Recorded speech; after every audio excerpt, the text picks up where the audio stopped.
আসসালামু আলাইকুম।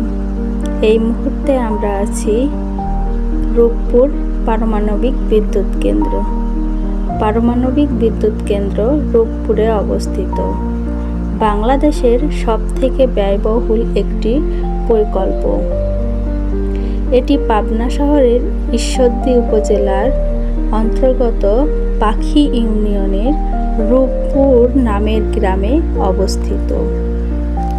2013 সালে অক্টোবর মাসে শেষের দিকে প্রধানমন্ত্রী শেখ হাসিনা কর্তৃক রূপপুর পারমাণবিক এর প্রথম পর্যায়ের কাজ শুরু হয়।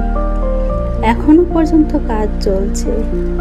এই পারমাণবিক বিদ্যুৎ কেন্দ্রে সকল কাজের তত্ত্বাবধায়ক করছে রাশিয়ান রসাটম কোম্পানি। পারমাণবিক বিদ্যুৎ কেন্দ্র তৈরিতে বাংলাদেশের খরচ হচ্ছে 13.34 বিলিয়ন মার্কিন ডলার।